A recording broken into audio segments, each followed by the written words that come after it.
The topic I will talk about is a paper I'm working on called Şeriat, Constitutionalism and Public Reason, a Liberal Assessment of Iran's Post-Revolutionary Constitution. My presentation will have 5 parts, and which in the first part I will give a brief historical account about Iran's constitution and constitutional writing after the revolution. The second part is a kind of evaluation of Iran's constitution, where I will argue that the inequality between jurists and non-jurists, or faqih or non-faqih, or mujtahid and non-mujtahids, is the central inequality embedded in Iran's constitution. The argument is that it's a kind of mixture of a republican constitution and theocratic one. And then I will elaborate upon John Rawls's idea of public reason and his view about constitutionalism. John Rawls is an important political theorist. You may know him. He's one of the most important figures in political theory in contemporary times. And then I will go to elaborate upon Abdullah an-Naim's. He's a Sudanese intellectual, public intellectual, also kind of maybe opposition to the present Islamists in the Sudan. He's a figure, but by the way, he's a global intellectual figure. His view on the constitutionalism and civic reason will come later. And then in the final part, I will talk about the constitutional politics in Iran in the reform era, the time of President Mohammad Khatami's reformist project, and then later. Well, I start with the history of Iran's constitutional writing. I think you are more or less familiar with some elements of this issue. On the 1st April 1979, which is 12 فروردین 1358 in the Iranian calendar, by the way, there was a referendum on yes and no about Islamic Republic. It was more or less 2 months after the revolution. Do you want an Islamic Republic or you don't want? In that time, the idea of Islamic Republic was vague in the mind of many people. The result of the referendum was 98% yes, we want an Islamic Republic. But if you ask me, I would say it was more a no to monarchy than a yes to a new system, because, the leaders of the new system were trusted by the people, but the idea of the Islamic Republic was very vague in the mind of people. What does it mean? In some sense, you can compare it with the situation of Egypt when the time of Muhammad Murcir came to power, or before that, for Ikhwan al-Muslimin. They were talking about a kind of Islamic democracy. What does it mean exactly? And without comparing the result, what happened in Egypt later and Iraq later, but in that point, maybe there are some similarities. By the way, in almost 9 months later, before the end of 1979 year, it was in December, if I'm not mistaken, there was a second referendum.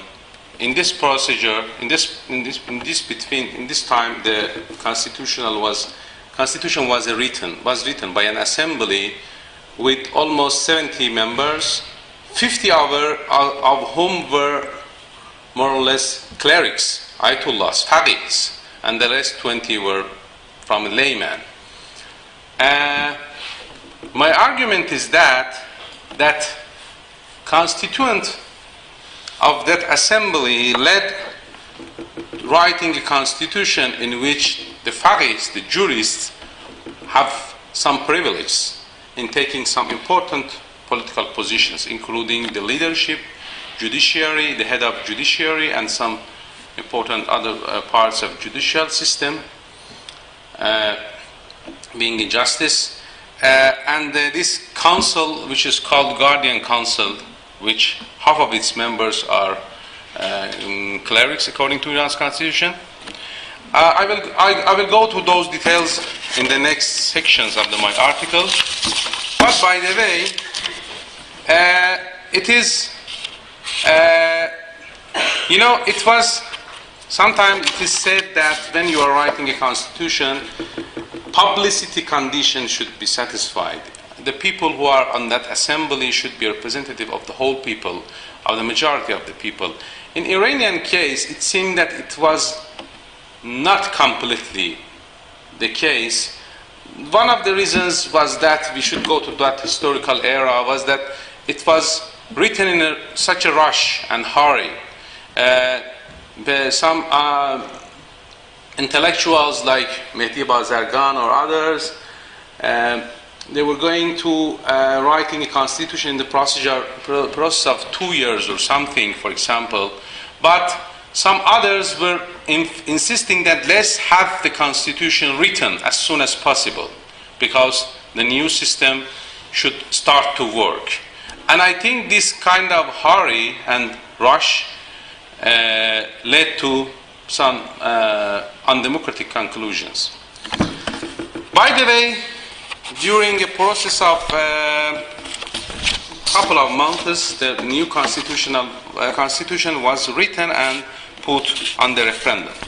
Now I go to the content of Iran's constitution. Iran's constitution, overall, Iran have had only 3 constitutions in its history. Maybe it's different from Turkey, which has different constitutions, more than 3, of course, I think. But in Iranian case, even it is not 3, it is 2, because one is this is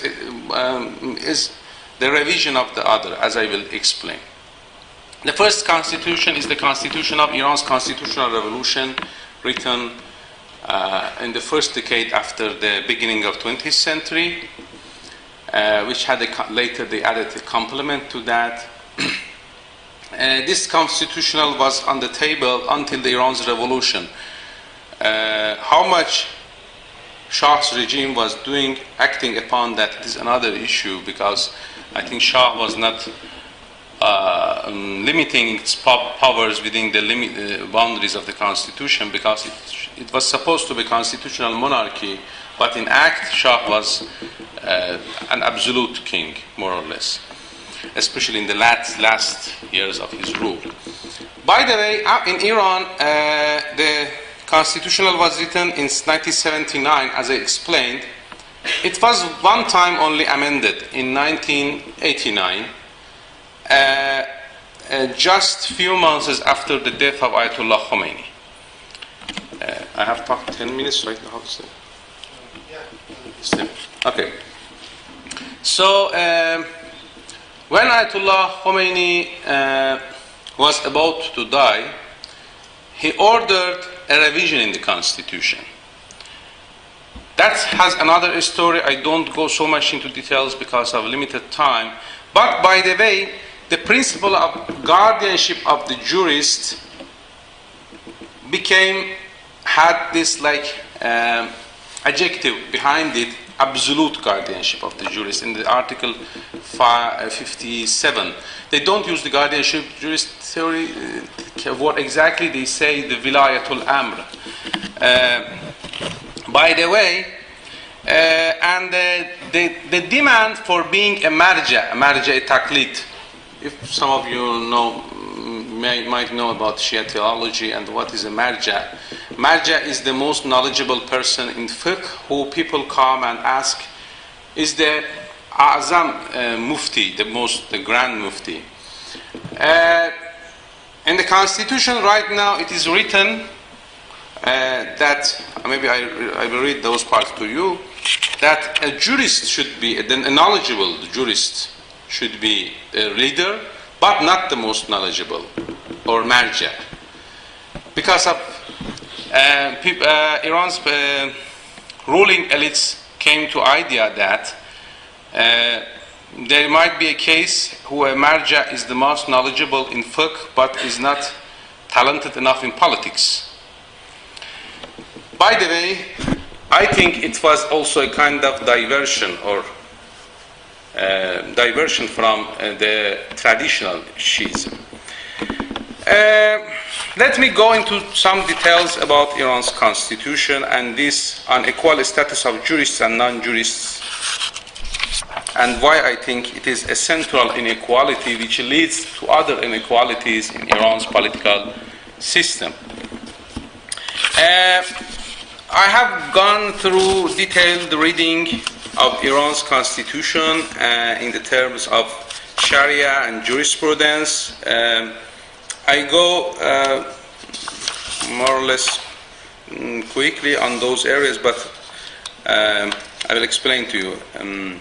Article 5 asserts that during the occultation, occultation is ghaybat, or of the Wali-Asr, or the hidden Imam, the later Imam Mahdi,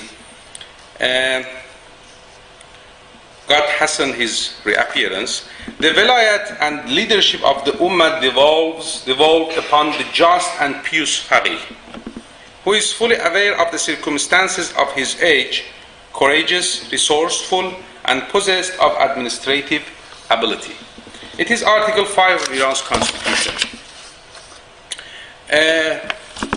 I focus more on those articles which are about jurisprudence. There are some articles which are like all the constitutions of the world on the rights of the people. I don't go through them. We don't have enough time. According to Article 100, and yet there is a chapter on the leadership in Iran's constitution. Iran's constitution is is adopted basically of the Fifth Republic of France constitution, but then they have put other things in, like this chapter on leadership, which is a kind of course, not existent in the French model. So that is why Iran's constitution is incoherent. It is imbalanced. I mean that. Though one of the reasons for 1989 amendment was to making a balance, because before 1989 there was also the position of prime minister in Iran's constitution. Iran had president, prime minister, and supreme leader. Then they found out that these three one of them is extra, because supreme leader, because of guardianship of the jurist, cannot be touched. But they abolished prime minister, and it became only president. Mir Hossein Mousavi, you might know him as Iran's right now is Iran's Green Movement leader, who is in prison. He was the prime minister in that time before this constitutional amendment for 5 or 6 years or more during Ayatollah Khomeini's time. By the way, articles 107, 109, 110, all are about the leadership and the position of supreme leader. According to Article 107, the experts of Assembly of Experts, there is an assembly which has the duty to choose their leader, will review and consult among themselves concerning all the fuqaha possessing the qualifications specified in Article 5 and 109, electing one of them as the leader. The leader, thus elected by the Assembly of Experts, shall assume all the powers of the Vilayat Faqih. And if I go to Iran's judiciary system, it is written that three powers, executive, judiciary, and legislation, are independent from each other, but are connected by the office of supreme leader to each other, which I think it's a kind of against the principle of independence. The two independences, they should be, separated. But the supreme leader here has the role to reconcile between these powers. So, and since the leadership always has a position, so I think it's a kind of problematic from a democratic point of view. And it's interesting to know about the principle of national sovereignty in Iran's constitution. Article 56 says that absolute sovereignty over the world and man belongs to God. How come this kind of things can be part of constitution? Because it's a theocratic constitution, it has these parts. Absolute sovereignty over the world and man belongs to God, and it is He who has made man master of his own social destiny. No one can deprive man of his divine right, nor subordinate it to the vested interests of a particular individual or group. They try to connect the idea of divine ruling to the popular sovereignty. How much they have been able to do that, it is another issue.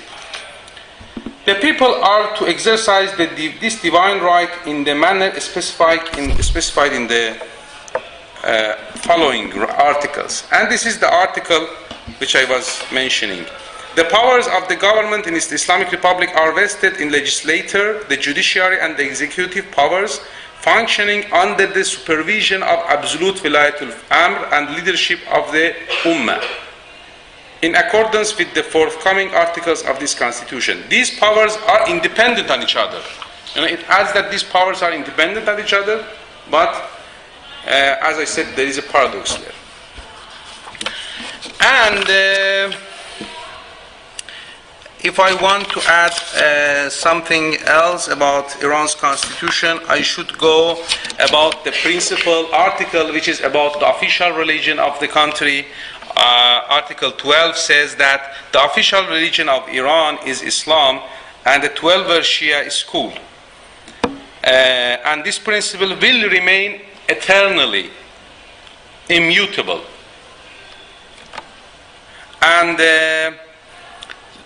so I don't go so much into these details of the constitution. I go to the part on John Rawls. You know, John Rawls has this theory of the public reason, and public reason is the model of deliberation according to Rawls in a liberal democratic society. One of the demands of public reason is having a constitution which is based on the principle of equality. And because Iran's constitution, this principle of the fact that the fuqaha are given a special position in the constitution is against the principle of equality, it seems that constitution violates the demands of public reason and constitutionalism. In my article, I have gone through a more or less detailed reading of Rawls's idea. Here I don't repeat them.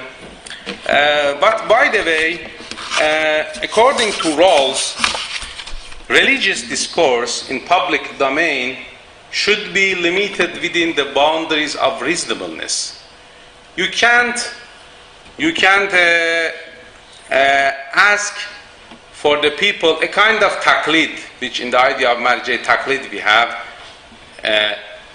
if be applied to the public domain, doesn't work, is not compatible with the idea of public reason. Public domain is the domain of rational deliberation, reasonable deliberation. And the religious arguments in the public domain should be compatible with the demands of reasonableness and rationality. Even if you are giving a religious argument for an addict for a principle you are supporting to be as law, you should follow the demands of reasonableness and public reasoning. Then I explain Abdullah Han-Naim's theory of equality, constitutionalism, and civic reason. Is the window, can we open it or not? I don't know. It's possible. I don't know if there is such a window here.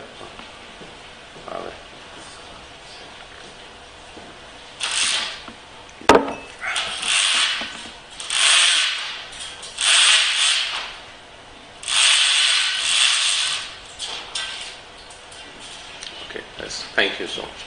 Yes, Abdullah an-Naim's theory. I explained that briefly too.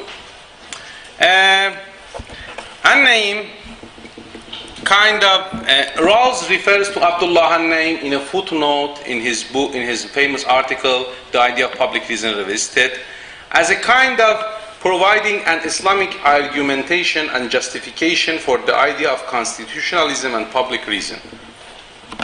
An-Naim has two books, which might be of your interest also in Turkey, because I think the similar debates are going on here as well.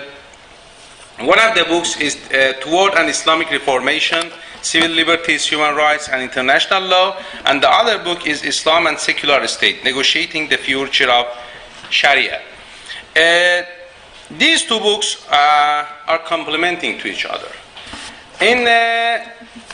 Especially in this book, Toward an Islamic Reformation, An-Naim argues that in order to develop an account of Sharia which is compatible with the demands of public reasoning or constitutionalism, we should do a reform in Sharia. Sharia, traditionally understood, is not compatible with the demands of constitutionalism. What is her methodological device or suggestion for amendment in the Sharia and making it compatible with constitutionalism is making distinction between Islam of Mecca and Islam of Medina. He says that the wahi or revelation to Prophet can be divided to two eras, the time of Medina and the time of Mecca. In the time of Mecca, the Islam of Mecca, An-Naim argues, following his master Ustad Mahmud Taha, Islam of Mecca embodies the egalitarian and universal part of Islam, message of Islam. In Islam of Mecca, people are called as people, not as faithful. Ya ayyuhan nas is in the Quran. It is not Ya ayyuhal mu'minun. But in Islam of Medina, it is mostly Ya ayyuhal mu'minun. So, the Islam of Medina is more based on the particular circumstances of the Medina and the time of Prophet and the Arab society in that time. And most of the inegalitarian parts of Sharia belong to the Islam of Medina. For example, the Surah Nisa Sonrası, which has the longest ayats about women, which some of them are not egalitarian, was revealed in the Medina era. And the technique of what was the technique of traditional jurists to overcome the inconsistencies in the Quran between Mecca ayats and the Medina was to appeal to the principle of abrogation or naskh, according to which those parts of Quran which are revealed in Mecca are mansukh, abrogated by the ayats of Medina. So the source of Islamic public law should be Islam of Medina. But An-Naim argues that we should make the picture upside down. The eternal part of the Quran is Islam of Mecca. And in modern time, we can argue that ayat is the Medina Islam is abrogated. And we should go back to Islam of Mecca as the source of public law for Muslims. So his understanding of naskh is quite different. It's kind of, in a revolutionary sense, different from the traditional jurists, either Shia or Sunni. And he argues that in advocating Sharia principles in public area, Muslims should give reasonable arguments for those hukms, for those principles. For example, if a Muslim is supporting zakat or ban on riba, it shouldn't be like, okay, it is written in Quran or it comes from the Hadith. That is the reason, my reason, that society in whole should act upon zakat or should ban riba. It's not enough. You should be able to develop a reasonable and critical argument. Say that, okay, for these benefits of society, zakat is good. For these benefits of society, or like other values which are compatible with public reasoning and democratic values, riba is bad. And people, as your audience, can accept or reject it. That maybe in a Muslim majority society, many people will be sympathetic with your arguments and will accept them. But they have the right to also reject them, even as Muslims. This is the idea of public reason. This is the idea of constitutionalism. And the final part, which is my kind of application of all these debates in the Iranian context, the politics of constitutional amendments in post-revolutionary Iran. As I explained, and as John Rawls and Abdullah Naim argue, and other theories of democracy argue, having a just constitution is very important for democratic political procedure. But in Iran, reformists, for different reasons, have been always hesitant to going into a demand for constitutional reform.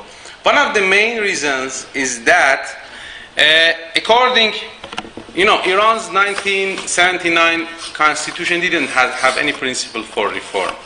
And then they put a principle for reform in 1989 amendments. But even there, the constitution can be amended only if a supreme leader asks for an amendment, and he then an assembly of particular people whose members are 80%, as I was calculating, directly or indirectly appointed by the supreme leader, have to amend the constitution. And of course, with this situation, a kind of amendment which is against the will of supreme leader is very difficult in Iran's political system. Apart from that, the Article 177 mentions that these parts are unalterable. The Islamic character of political system, the basic of all rules and regulations according to Islamic criteria. The principle of referendum, that you can have referendums in the kind of some decision makings, the official religion of the country, and these kind of things. So those parts which are about Islam and Islamic criteria are announced mostly as unalterable in Iran's political system. What reformists, for these reasons maybe, reformists in the time of Sayyid Muhammad Khatami were always hesitant to touch the constitution. And for example, I have made quotations from President Khatami in that time, saying that what we want to do is, their strategy basically was to emphasize on the chapter 3 of the constitution, which is about the rights of the people. And the freedom of press, etc. But, as I here argued, without a change, a reform in the constitution, we cannot have real reforms in Iran's political system, and it will be a kind of circle always we will be facing with that, because of all the things I mentioned here. And here I quote a letter written by, a paragraph of a letter written by Sadiq Masmaghi. She's a professor of Islamic law and a sympathetic of the reformists. She herself is a reformist. Recently she wrote an article, 2 years ago, to President Khatami. He was president at that time, which might be of your interest here. Sadiq Ghawasmami, an emeritus scholar of Islamic jurisprudence at Tehran University and the reformist poet, recently wrote an open letter to Khatami asking that why, regardless of the fact that many intellectuals and well-educated people passionately supported the cause of reform, Khatami's reforms couldn't achieve their goals, and even those successes which were obtained in that period of 8 years didn't last when Khatami delivered the office of presidency to Ahmadinejad in 2005. To phrase from Wasmagi's letter, but why Iranian chains failed to be stable? Why your reformist ideals, she tells to Khatami, of Iran for all Iranians or the rule of law didn't gain success, particularly speaking? I think that this had two main reasons, among others. The first was that the reformists lacked any serious and comprehensive scientific platform for reform from the beginning. The second reason, I think, was limiting the reforms to the boundaries of Islamic Republic's constitution. Many reformists have emphasized on the application of the constitution without having a clear and scientific definition of the meaning of reform and the ways toward its endorsement. Some reformists even claim that any reform behind the present constitution is subversive. By the way, and this goes on, so I think these critics are valid. Thanks for your listening, and here